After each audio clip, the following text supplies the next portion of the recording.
You are strong, Uhamisho. Keon will be a great leader. The strongest lead. Those are the words of our guardian. We, the last of the peoples of the four winds. All others abandoned the hunting grounds, caged themselves in their fortress towns. We, the hunters, the ones who still walk, thanks to our guardian spirit. Keon and I are like brothers. I don't want to fight him. You said yourself, Keon is wise. He is the leader we need. For the guardian to choose him, he must fight the strongest. You, the strongest of us, must fight Keon. And you must lose.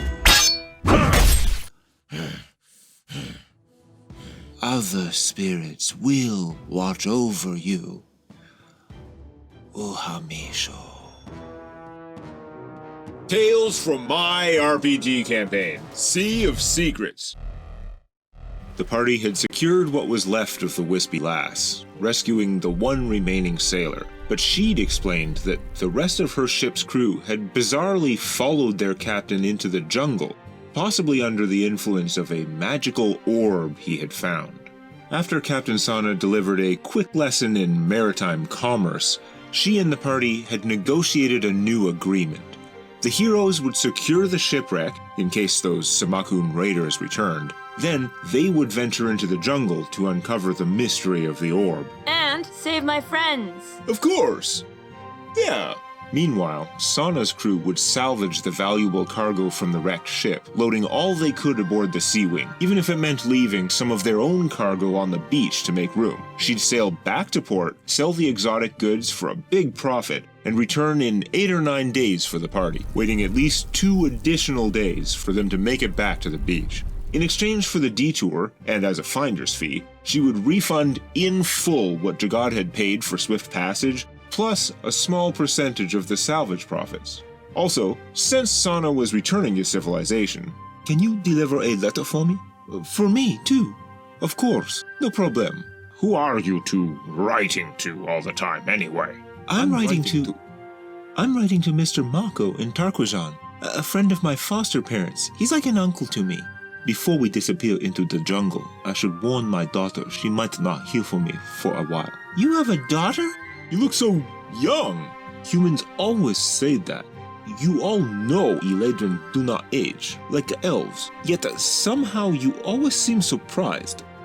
Well, scribbles on a piece of paper seem like a poor substitute for spending time with these people.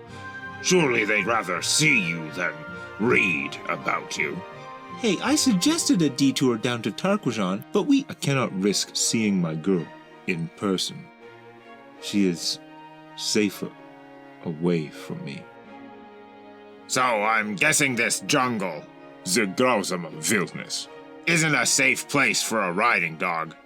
Will she be okay with the ship? If you wish, I will take care of her until you return. Thanks, Longlegs. Is Jagad coming with us into the jungle? You are probably safer staying with the ship, too. It's possible, but you guys are the ones I hired for protection. And besides, I'm curious to learn about Captain Parr's mysterious orb. Nothing good can come from that accursed thing.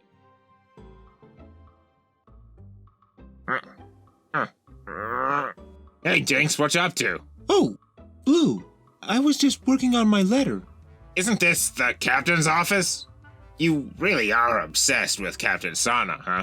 Are you and Pelor both trying to sleep with her? No, it's not like that. She's just so cool. Sailing all over the world. I kind of want to be like her. Look at this hair. Isn't it cute? Or I can turn into Pelor. Or you. What do they think when they see the girl who can be anything? Look at me show He knows who he is. Chagod has his maps. Adria has a kid!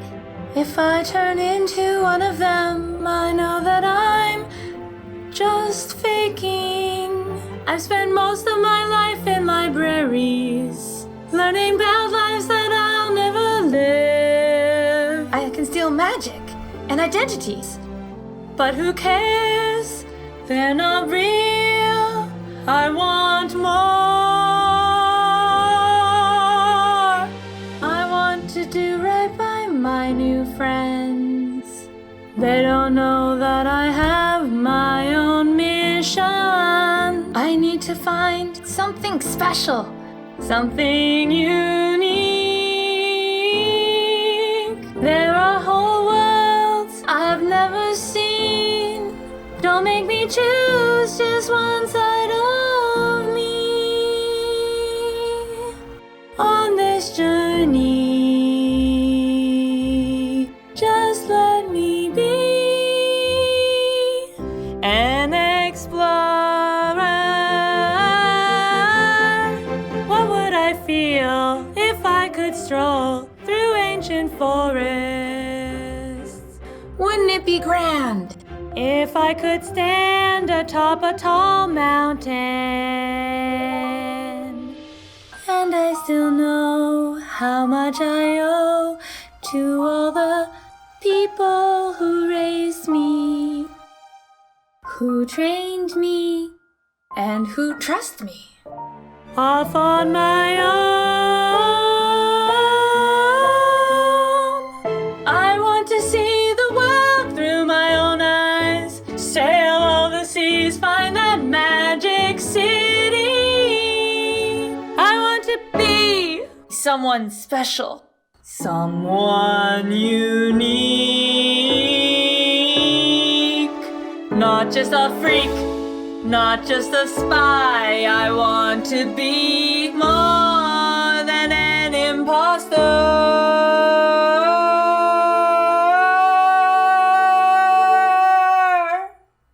Who's the real me?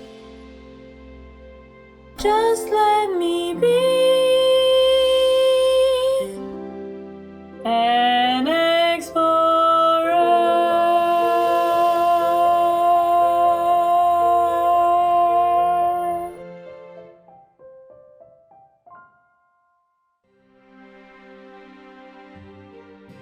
No shark, no nothing. The Samakun managed to get it out somehow, Can't say I'm disappointed about that. and not a single fish person on the wreck. I like getting a bonus for no work. You mean for hard work we did yesterday? Who wants to redo the same fight twice in a row? It'd get repetitive. No, because the second time, I'm not going down.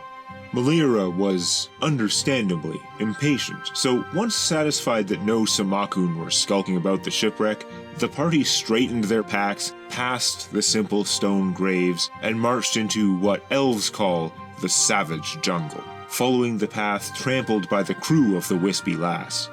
Captain Parr and those who followed him had almost 3 days head start, but 30-some civilians slashing their way through the brush shouldn't move nearly as fast as a handful of lightly armored adventurers, plus a concerned sailor and a middle-aged archaeologist. What did you all get from leveling up? I'm finally over 20 hit points. 19 here. Oh? How many HP do you have, Mr. Super High Rolled Stats and Random Rolled Hit Points? I put my new stat point from level 4 into Constitution, so I'd have 16, 16, 16 in Strength, Dex, and Con, and I rolled 7 on my D10 for hit points, so I'm up to 44. Ha! Nice. I have 31 hit points. But you're a Scion. Isn't that a D4 per level class? I'm on D6 hit dice. Yeah, but I took Psionic Body, so I'm up to plus 8 hit points just from taking Psionic feats. And he doesn't have -2 Constitution from elfiness. Well, I have 35 HP, but my new level, Totemist 3, does basically nothing but +1 to hit, because they expect you to get it at the same level as your level 3 feat. But of course, this level was pushed back by my 1-level Barbarian dip. The morning mist lifted from the jungle. The sound of the sea was quickly dampened by the vegetation and drowned out by countless birds and other things as the trail led them further and further inland. What the hell are those weird calls? Sound like hyenas. Are they hunting us? Could they be following? Perhaps. Would they attack a group of 7 large people? Not a chance. Well, 6 large, plus Blue. Ha! The rest of Malira's crew, they have, what, 2.5 days head start? Yeah, but they had to clear the path. We can just follow their trail. Plus, weren't half of them dwarves? Good for endurance, bad for speed. If half a group is slow and the other half gets tired more quickly, they get the worst of both worlds. What I'm hearing is, who's giving me a piggyback? I'm getting a feel for the spirit of the jungle now. I can move a lot faster than a bunch of sailors, as long as you all can keep up. I just want to catch up to them before they do whatever that orb wants them to do. Got a feeling we're gonna find them all dead. Nah, we'll find the captain alive for sure. The rest, who knows? Speaking of captains, do you think Sana likes flowers? I didn't see any in her office. Almost all the ladies enjoy flowers, even some of the ones who act like they wouldn't. Don't know which is more concerning, Pelor coming on strong or Jinx's stalking. Only slightly stalking. You are severely stalking. I just really want Captain Sana to like me. I want to get close with the captain. So does he. We noticed. Yes, everyone noticed. She's my new role model. I've been studying every detail I can so I can be her. So what happens to the old captain when you become her? No, I'm gonna become her somewhere else. Oh, I thought you meant replace her. I like her. I don't want her dead. Okay. That's much more wholesome than the version where you... Kill her and sleep in her skin? Adria! Ew! They continue to hear hyenas, sometimes nearer, sometimes more distant, plus a somewhat disturbing screech. But as they march alongside a river in the footsteps of Malira's comrades, they round a bend, running right into a corpse sprawled on a thick tree branch overhanging the path. I'd ask for a spot check, but you can't really miss it. Here we go. Predator? Yeah, it's the Predator. Definitely Predator. It's Tillman. I didn't know him that well, but... What kind of animal does that? It climbs with claws. It killed with a single bite. And not for food. So I have no idea. Yeah, I don't know about animals, but where I come from, this looks like sending a message. Is it just me? Or is the wound very jagged? Huh. It does look like an uneven bite, but no prominent fangs. Almost a little shark-like. When Mito shifts, your jaw expands, but your teeth keep their shape more or less, right? A more exaggerated form, but yes, I suppose. Maybe we're looking for a shifter with messed up teeth. Or a druid. And their teeth remain kind of messed up, even in their animal form. If I study the corpse, I could try to turn into him. You change into the corpse. The wounds are too much and you die. You are too good at your job. No, my dedication to lifelike realism. In any case, we'd best keep moving. Come on. We've got a lot of ground to cover. Yeah, we'd better stick to the mission. Should we bury him, or... That's a lot of work. It would slow us down. Let nature take its course. His story has already returned to the eternal tapestry. This is just a husk. At least the hyenas won't get him up there. They continue northeast. The humid mists fade, and the terrain appears to be gently rising until the stream they've been following merges with the main river. They definitely chopped down this big tree, using it to ford the water here. Hey, Pelor, you see that log over there? Yeah? I'm pretty sure that's not a log. I was wondering when the crocodiles would show up. Can I grab it by the tail, swing it around? Screw the polearm, this croc's about 10 feet long. Wadoosh! It's a whip with built-in grappling attack. They don't have crocodiles back in Larik, and I'm kind of glad they don't. The ones where I come from are a little bigger. Soon, a break in the trees to their left revealed a thicket of enormous mushrooms. I'm staying away from that. I throw a rock. Oh, Jesus Christ. Run away!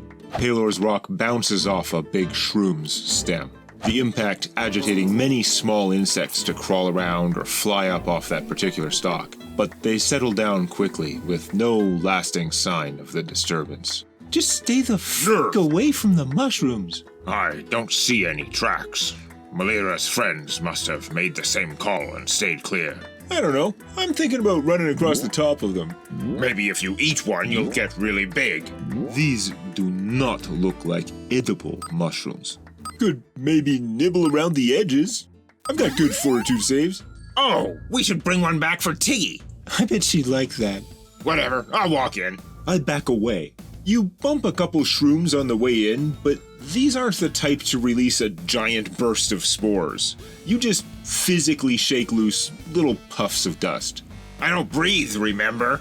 Nothing particularly happens. At least, not to Blue. No saving throws, nothing but a floral scent on the goblin as he returns with a sample for the ship's chef. Go wash that off. Hey, when I see a big red button, I'm gonna press it. Good to know. What if there are two big red buttons? One says press, one says don't press. Let me guess. Press them both? Ha! Drum solo. You hear this feral screech from the northwest. Probably a creature that likes animals who've been seasoned by those mushrooms. But the first thing you see is actually two little bipedal mushroom things running across this way. They're smaller than me? They're trying to run past you, but can only go so fast. Those little legs. Something is coming through the brush at a pretty good pace. I'll whoop up to a thick branch, one that can support me, and face that sound. Yeah, I'll climb off onto the branch and cast biofeedback. It lets me take less damage from physical attacks through muscle and skin control, controlling blood flow, junk like that. I fireball it. Oh, right. I don't know how to do that. I'll use my special defense action instead, between these two trees. I start singing. That's good. That should attract everything in the jungle. Adria, you doing anything? So, Adria hides behind that tree. Okay. Now, the ground in the direction of the screech is slightly uphill from you, which is apparently just enough for the owlbear bursting through the brush to just barely glide. Wait, do owlbears have wings? No?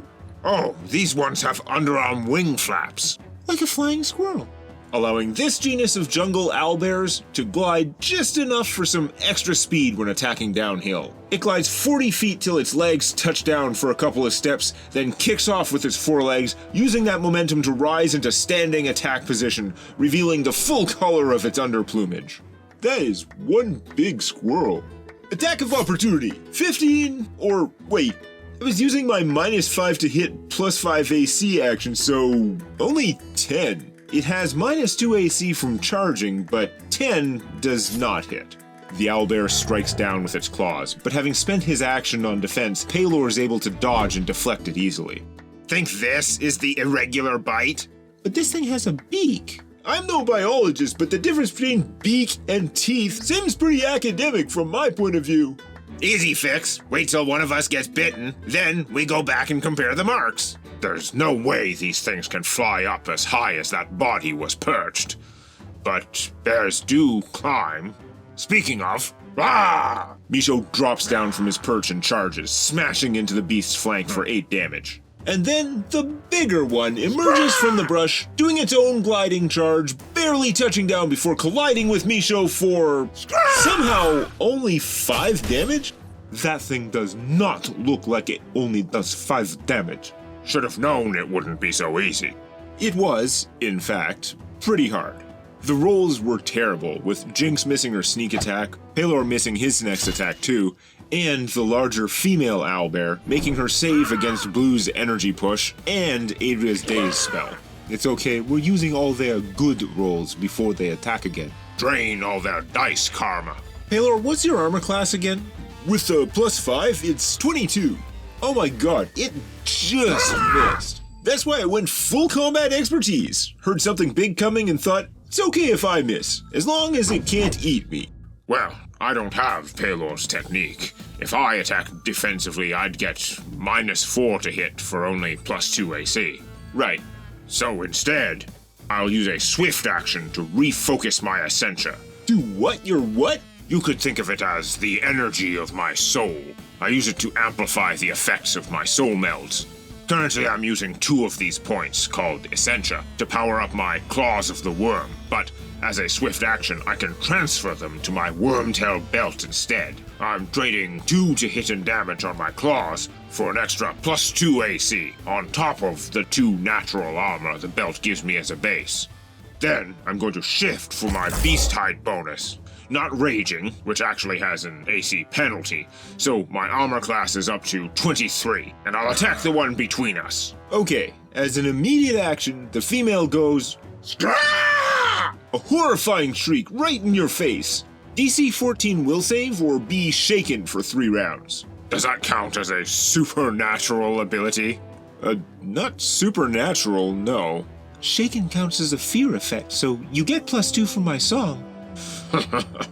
You see, the one ability I did get from my new totemist level was +4 to saving throws against supernatural abilities of magical beasts. That's so specific. It's such a shit ability that will never come up. Yeah, no, that ability as written might never come up. Most animals don't even cause saving throws, so let's just revise it to +4 to all saving throws against magical beasts and animals. So it works against this, and there's some chance it may ever come up again in the future. Well, in that case, I easily beat Will 14, especially with Jinx helping. Claw, bite, take 22. That's your defensive mode? Don't forget +2 per hit from my song.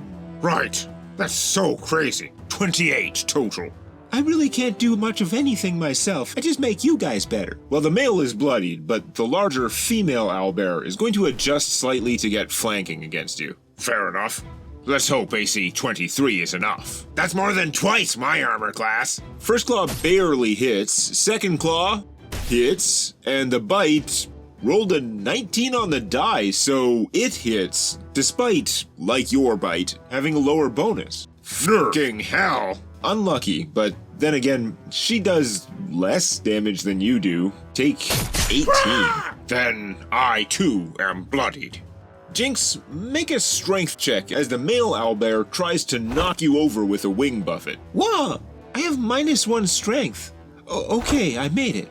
I missed my attack again, though. Damn, we're rolling real good. I full power mind thrust the wounded one.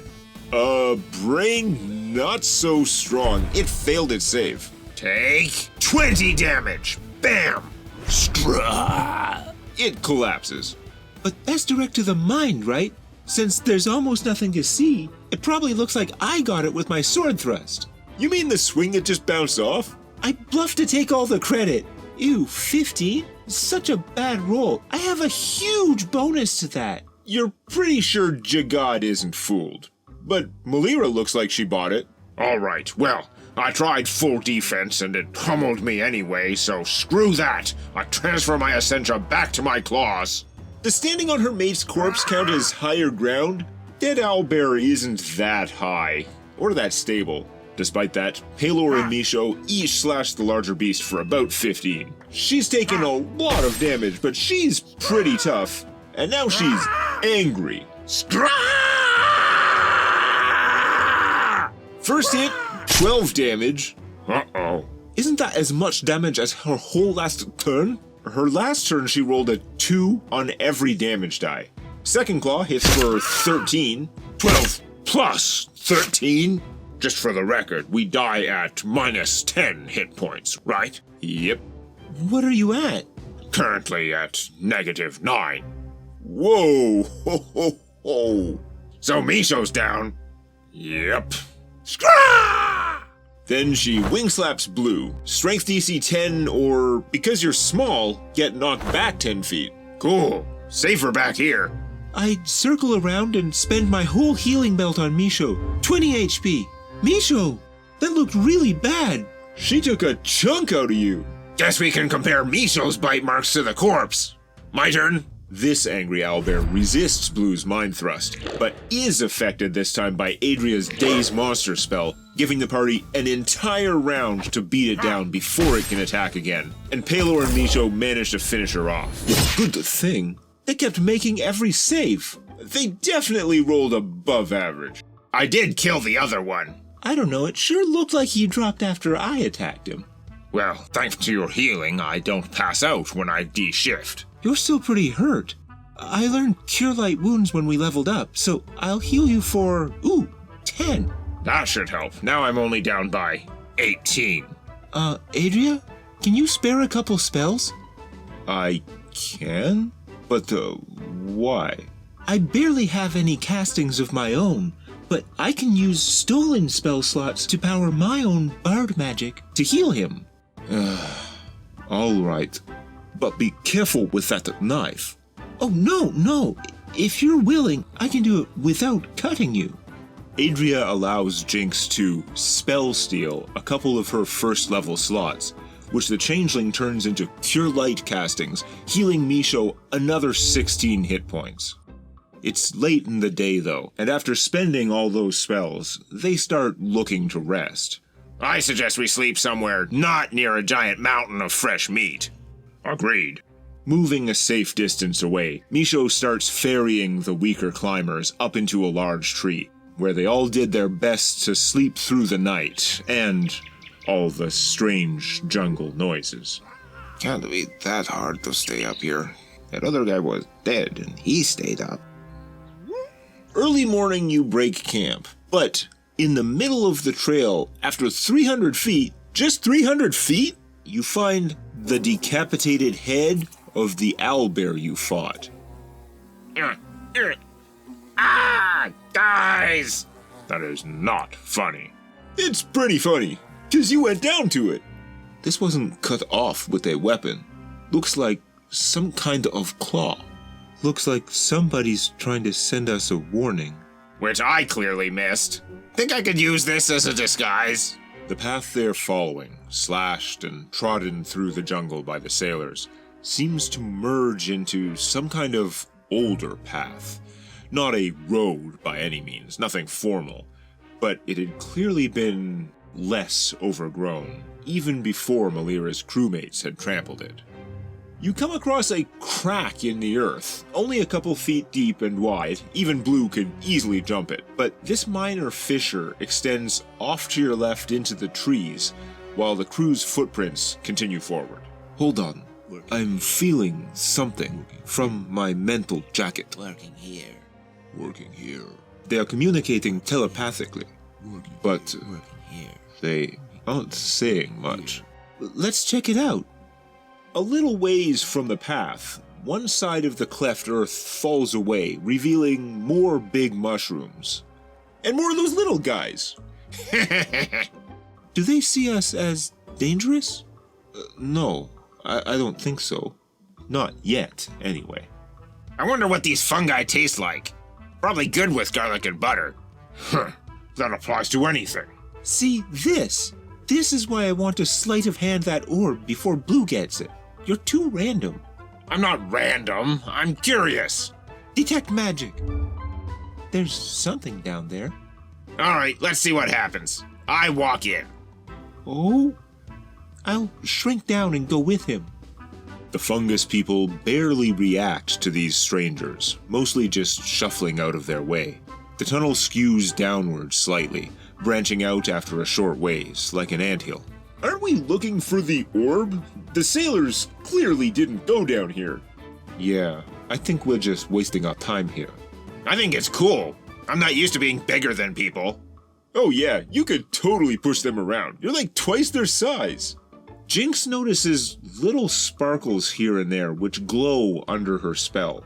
But then, about 20 yards in, there's a crack in the tunnel floor through which you see some kind of strongly glowing line running beneath you. All right. This sounds worth investigating, suddenly. Well, I ain't crawling down there. They don't sound dangerous, but if something goes wrong, we may not be able to help you in there. We'll try not to aggro them. As you continue, you notice one of the little guys following you, observing from like 10 yards back. Cool. Let's follow this vein or root or whatever. So plants are immune to detect thoughts and other mind-affecting spells? Fungi aren't actually plants. They don't seem that fun. They're pretty boring so far, but yes, in game terms, they are plant creatures, which are immune to mind-affecting. Right, but what about comprehend languages? That spell's not mind-affecting, so it ought to work, but since these guys seem telepathic, you wouldn't learn more than you're already getting from your magic coat's telepathic sense. Ah, but the spell says creature touched. I cast a comprehend language and tap one of these guys, so they can understand you. Clever. That is genuinely clever, but alas, when you touch the little guy, it makes an uncomfortable noise, shrugs your hand off, and flees back into the cave. You're sure it was affected by your spell, but it doesn't stick around. We mean you no harm. Oh wow, it was worth a try. Meanwhile, Blue and halfling form Jinx follow the glow deeper into the tunnels. I can see that even without detect magic now. I kinda wanna cut a piece off. You do find a section here that protrudes out of the ground. It looks like some kind of a route running through this place following the tunnel, or vice versa. I so want to take a sample. What happens when I put my hand on it? Touching the root, you feel linked to a buzzing hive of psionic communication. Oddly, you can't discern words the way Adria's coat does, but as an empath, Blue gets a strong sense of the vibes and flows of the colony. Working here. Something is Working coming. here. I cast a message to Jinx. I hear them communicating about creatures from outside their territory isn't the word. Home? Hive? Fortress? There are so many voices. Working here, working here. It's hard to understand except when many of them are saying the same thing. The word is like area, but everything in it, the mushrooms, the animals. Their ecosystem. Yes, like that. But my point was, I think they're taking notice of you touching that thing. Several things coming. Can I hear anything about the orb? Nothing that you can make out, no, but as you keep eavesdropping on their network, it starts to become overwhelming. Make a will save. I get a total of 20. Okay, well, you feel a little dizziness, but you're able to tough it out and keep listening. Can you learn more about the area or what lies ahead? It's hard. The way they think about geography is so different. They think about the root network, this psychic root thing, and the space directly around it, and a little area around entrances to their tunnels. They think about resources near the root. Their tunnels go for miles, past that big fungus area we saw. Make an intelligence check, Blue. 18? 18's pretty good. Trying to find the outside creatures passing by is tricky, and you can't really connect that with surface geography in a way that seems useful. But you realize they did observe a group, who you assume to be the sailors, heading to a dark spot on the edge of the network. A place they avoid. A space underground? It is to the northeast. Where the sailor's path has been heading. That must be them. Going someplace underground? And just touching this root gives you knowledge? Man, I would have loved to try that, but when you guys went in there, I was sure you'd be attacked. I want to cut off like a sample of this root. Stop. I think that's a really bad idea. I'm getting bad vibes. From their chatter, I think they care more if you damage that thing than if you killed one of the little guys. And there are things, nodes in the network. Nodes that react to danger, whatever that means. All right, let's get out of here. Yeah, maybe we can take a sample on the way back, after we deal with the orb. You want to study the root too? Study it? I want to smoke it. Bet you can get crazy high off this stuff. Well, definitely noting this area in my journal. Draw a little map here. You should mark an area right over here, too, to the northeast. This was their dark spot. No network there. The tiny explorers faced no resistance in leaving the tunnels, and soon the party are back on the trail of the sailors.